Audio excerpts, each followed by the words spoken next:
What's up everyone, Sio here with week 2 of the NES.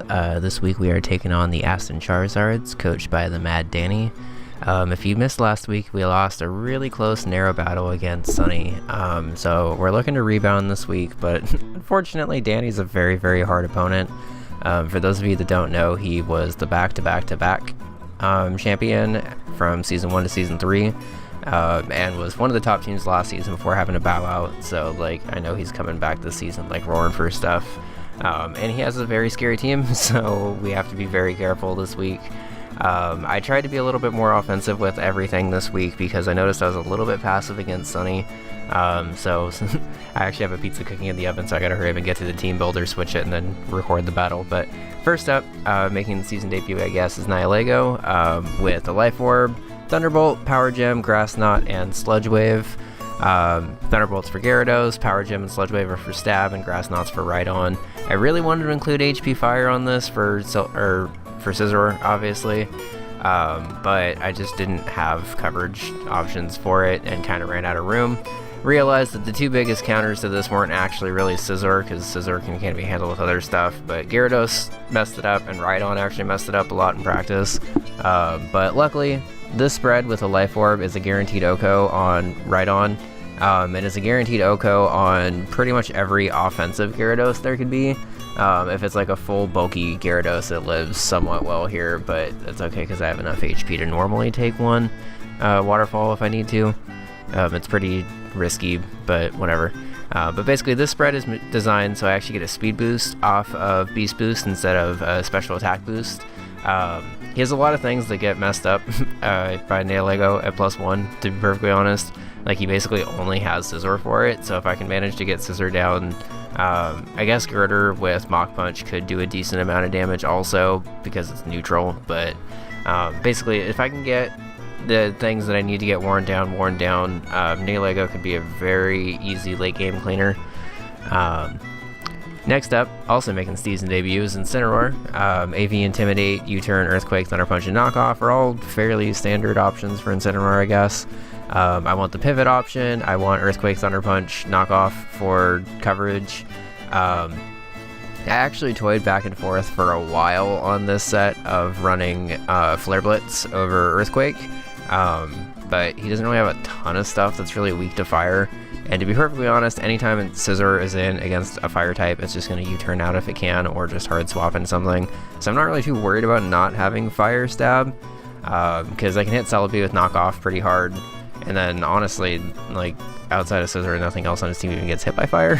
So I figured Earthquake was probably better coverage. But this is a very bulky Incineroar, even though it doesn't look like it. It can normally take a couple of hits pretty well, especially on the special side, but also physically thanks to Intimidate. Next up is Spec Swellow with Boom Burst, Heat Wave, Air Slash, and U-Turn. I was actually very tempted, kind of interestingly enough, I guess, to run Hidden Power Water over U-Turn. There's no universe where that sentence has probably ever been said.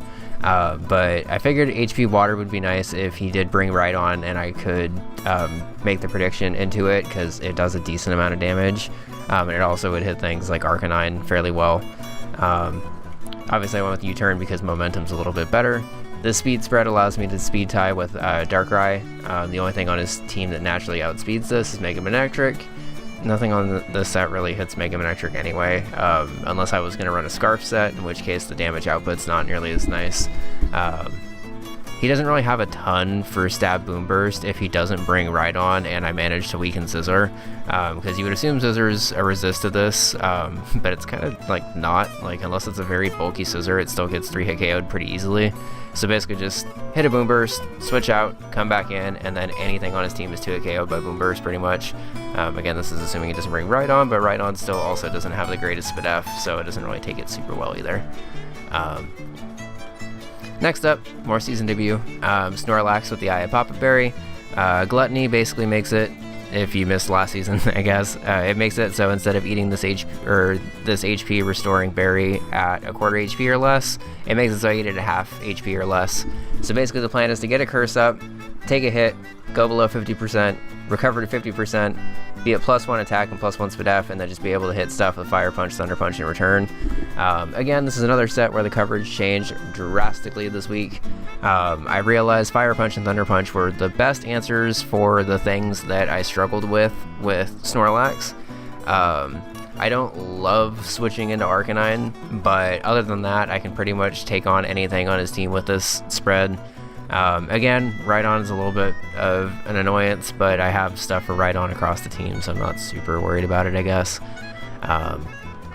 Next up, another season debut with Mega Audino. This is a very that's my oven, so I gotta hurry up. This is a very bulky Wish, Calm Mind, Flamethrower, Dazzling Gleam set. This set can actually take 4 bullet punches from Scizor, which is kind of ridiculous, which means I can basically Wish, Calm Mind, Flamethrower, Oko it, and then be back up to 75% or so, and then still have a +1/+1, which is pretty awesome in my opinion.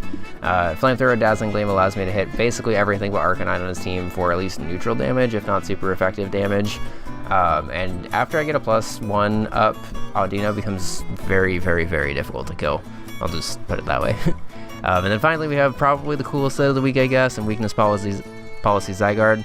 I went back and forth extremely hard on if I should run Coil or if I should run Dragon Dance. I decided on Coil because I wanted a little bit more bulk this week. Since I'm running Coil, I can afford to run Stone Edge, because if I get a Coil up, Stone Edge becomes 108% accurate, I believe. And then 1000 Arrows and E-Speed are just like very standard Zygarde moves, I guess. So I will be right back because I gotta take that pizza out, and then I'll just switch over to the battle once I get there, so be right back.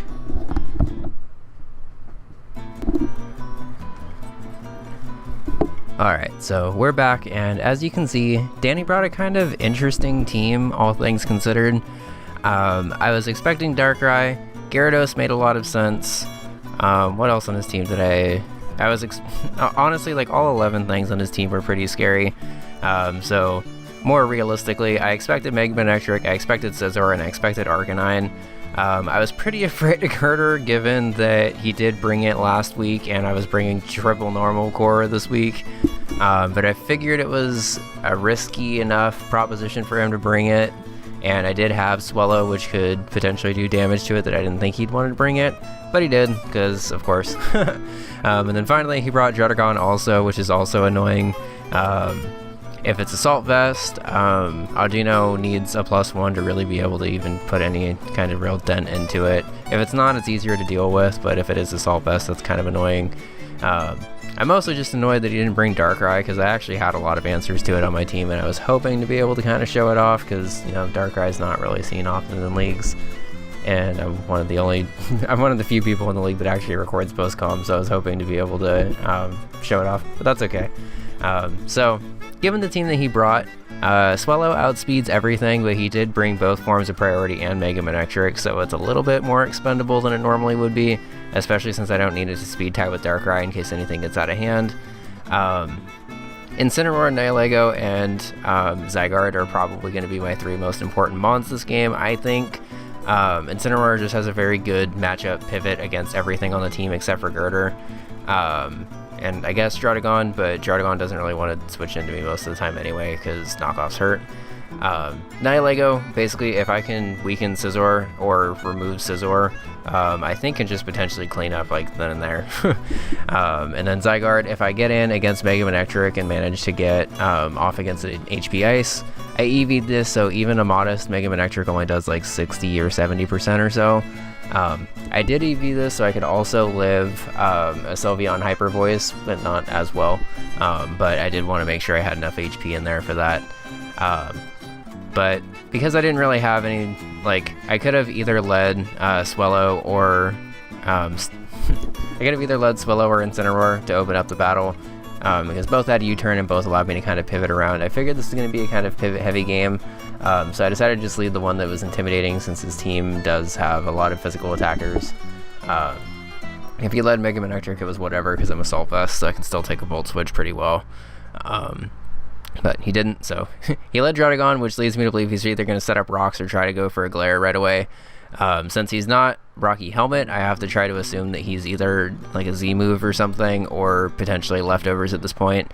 Either way, Snorlax is a decent switch in here, because I can bluff the Ice Punch and just try to set up a Curse. He unfortunately does go for the glare right off the bat, which is fine. Good play on his part, because obviously everything on my team gets paralyzed by glare, because I don't have an electric type, but it's whatever. So now he sets up the rocks. I try to go for a curse and I get paralyzed, which kind of sucks, but that's what you paralyze stuff for. Like, obviously you don't paralyze the Snorlax to make it any slower or anything. So I could go for a prediction here, but I'm just going to try to get up what I can get up and just go for a curse. He unfortunately goes for a Dragon Tail and just phases me right out into NEGADINO, which kind of sucks, but it is what it is. I could pivot out here if I want to, but since I'm in with my normal type now, I might as well just Mega Evolve. It's fairly predictable that he's going to go into Scizor, but I don't want to make that call right away, just in case he does stay in and has like a Z-Gunk shot or something. I go for a Flamethrower and do nothing, and then my NEGADINO's gone. So I wanted to just go for a Dazzling Gleam, hide the fact that I had fire coverage for this thing for a little bit later, because as you're about to see, it doesn't really like do anything to me. It just U-turns out because he thinks that I'm scared out, but I'm not at all. So I just go for a Wish. At this point, it's a little scary because I don't know what kind of Arcanine set this is. I don't want him to Toxic my NEGADINO right away, so I just go into Snorlax because I figure I can take whatever and just get a decent amount of health back up. Now that he's in with Scizor, I'm just going to try to go for a Fire Punch in case he goes for Superpower or something, or tries to set up on me because I'm paralyzed, but he just makes the safe play. Just goes for the U-turn, I go for a Fire Punch. It does nothing because Girder is bulky. And then probably the biggest threat to my team, I'm just going to go ahead and say it, is out on the field, and there's not really anything I can do about it. I'm running Calcs, and if he has Drain Punch, which is extremely likely, Swellow can't switch into it, so I have to make sure that I'm pretty careful about this. My Intimidator is a dark type, so obviously I can't switch in, Intimidate it, and then just let it drop anyway. Quite frankly, I don't really have the best answer for Drain Punch on this roster. In hindsight, it would have probably made sense to either bring Mimikyu or Starmie to try to help out with this, but to be honest, he got a pretty weird team on me this week, so I didn't really think either of those were going to fit. In hindsight, with the 6 he brought, both would have been fine, but it is what it is. So, long story short, Snorlax is the most expendable member in this team because it's paralyzed. I'm not really going to be able to get a curse up against anything on here. Like, either he's just going to switch into Girder and go for a Drain Punch at any point, or he's just going to kill me with whatever he has. So I'm going to try to get an attack off in case he goes for a bulk up or something. Get the free switch into Swellow. And running a Calc, I unfortunately don't actually kill with Boom Burst here, which is kind of annoying. But I predict him to basically know that I have Air Slash, which does kill. And switch into either Scizor or Manectric at this point, take whatever he needs to take, and then scare me out accordingly. However, predict and end up not killing, obviously. Swellow drops. Again, it's not really the end of the world, I guess, because it only outsped like 3 of the 6 things on his team, assuming he has Mach Punch on this also. But obviously it would have been nice to keep Swellow because it could clean up pretty quickly if I needed it to. But it's okay because now I get to go NEGADINO. Even if he has Z Poison Jab, which I don't. Why would you run Z Poison Jab? And you wouldn't be that bulky anyway if you were running Z Poison Jab. But Z Poison Jab doesn't even kill, so I get to just fire off another Dazzling Gleam if I want to. First I'll go for a Wish because as you're about to see, that Drain Punch does absolutely nothing. Which allows me to do basically whatever I want. I was very close to setting up a Calm Mind there, but because I didn't actually have anything for Arcanine on this set, I know that he would basically just go into Arcanine after that and start trying to fire off attacks and try to wear me down. Because I don't even have like a neutral option for it, like I wouldn't really be able to do anything to Arcanine. But I do know that he's going to try to stay in with Scizor and try to attack me because in his eyes, the Steel type can beat the Fairy type because that's the way Pokemon works most of the time. But because NEGADINO is ridiculously bulky, I'm able to take that really well, get a burn on a Flamethrower, which is very, very unfortunate. This game was very, very unlucky on both sides. I'll just go ahead and throw that out there now. Fire and Fire Blast, that was a guaranteed OHKO, but with my luck, Fire Blast would have missed anyway. So I wanted to go for Flamethrower. I think that was not going to kill anyway unless I was +1, but the burn obviously sucks because now his bullet punches are doing even less. And they already weren't really doing that much anyway. So he does the right thing and U-turns out, saves that for a sack for later. Just at this point tries to kind of bulk through. I try to Wish Pass into my Incineroar here because I can take a +1 Flare Blitz, but unfortunately I get crit there. I'm going to go ahead and pause that and say that that's probably one of the most influential crits I've had against me, at least in a regular battle, I guess. There is zero universe whatsoever in which Arcanine killed with a Flare Blitz, even if it was max attack Adamant Choice Banded. Like I think it only did like 20 to 30% or something. So in the universe where I don't get crit, I take 30% max from that, basically heal up to full, and then get to either fire off an Earthquake or U-turn and try to get some extra momentum. Odds are at that point he just sacks Scizor or something, but at least I get a little bit more momentum out of it. The crit obviously mattered because now one of my best pivots is gone. My Intimidator's gone against this very physical team. My Fire type's gone to scare out Scizor, which doesn't really matter as much, but is nice. And probably most importantly, my knockoff user is gone, because I do kind of need to start knocking stuff off if I stand any chance of this game, because obviously I'm already down 3-6, and it's only turn 14. So, trying to turn this around. I have Zygarde, which obviously scares out Arcanine. There's no universe in which it doesn't, because why would you stay in against this? So I decided to take this chance to go for a Coil, try to get my attack and defense up. If he went into Scizor here, I would be able to just Stone Edge and wipe this thing off because he went Sylveon. I'm going to actually stay in, which is very risky, because I could have potentially just switched hard into Nihilego here.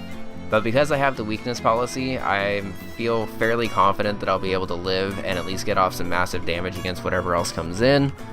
I get 1,000 arrows off and get a crit, which is kind of unfortunate, because the next one would have killed, but I have a weakness policy, so it doesn't actually matter. So I'll go for 1,000 arrows, get a kill in this game, finally.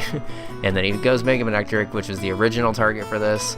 I am very bulky, so I'm just going to try to get the damage, I am very bulky, but I'm not able to live in HP Ice, obviously, so I just try to get the E-speed off as I can.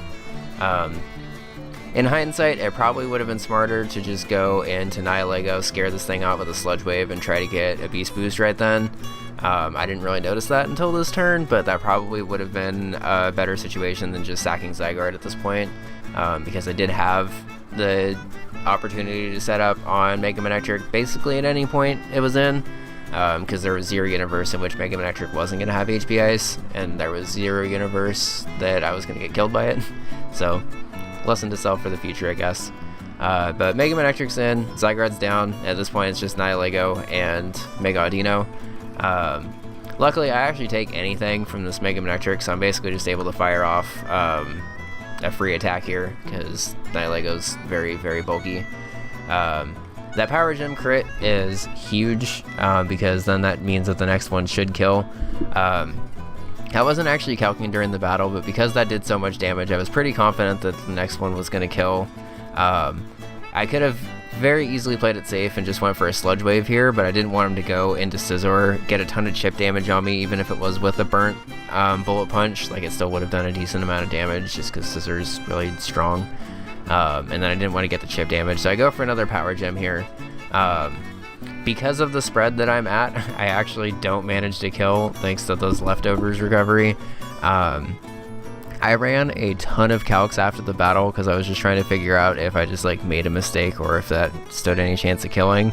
And the only way that it doesn't is if he's max Spadef 0 HP, which is a very weird spread, but based on the U-turn damage that Incineroar did on turn 1, and based on the Power Gem damage that I did right there, like, that had to have been his spread, or at least something along those lines. Like, maybe it wasn't max Spadef, but there's like a balance of HP. But either way, it was a really weird spread that meant that the calc that I ran, which said that it was a very, very, very good chance to kill with Power Gem, turned it into not a very good chance at all to kill with Power Gem. Because I don't kill with Power Gem, he gets a Glare, and this game's basically over. I removed Heal Bell from Mega Audino because I wanted fire coverage, but at this point my main chance of winning is just setting up Calm Minds. and hoping to not get paralyzed, basically. I don't have anything for Arcanine, so the only way I can actually get through that is just to kind of hope and pray. But he sees that and does the right thing and just goes into Arcanine. I don't even get a +1 Dazzling Gleam off because I get unlucky with Paras. I try to Wish Up and hope that I can stall out at least a little bit longer, but he gets good rolls with Flare Blitz. Because I'm paralyzed, I'm not able to overcome that, and just, even though it's resisted, it just takes me down, and I lose 5-0. As you can tell, I'm not like the most happy with how that game went, both because I don't think I played that great, and because I got kind of unlucky. Calling a spade, the crit on Incineroar fucking sucked. Like, I try not to get mad about crits very often, but that was one that definitely changed the battle. I tried to play through it, but I don't think I made the most optimal plays after that because I was such on the back foot because of it. I think my main misplay that I can grow from for this game, in hindsight, is probably trying to set up on Sylveon. Because while I was EV'd for that, in the current situation of the game, it kind of made more sense to set up on Manectric and then outspeed the rest, rather than trying to set up on Sylveon, take a big hit, and then just die to make a Manectric anyway. So if the crit mattered, like, in tilting me or whatever, it was probably from not being able to see that play, I guess. I think overall I actually handled myself fairly well during the battle, all things considered. I got a little unlucky again with predictions and trying to figure out when he was going to switch, when he wasn't, and when I should have just played it a little bit safer and just gone for killing what was in front of me when he did stay in. So overall, it was just kind of like a mix of everything that could have gone wrong this week. Like, the Snorlax set that I brought made a lot of sense for everything that he didn't bring, and didn't really make any sense for the battle that he brought this week.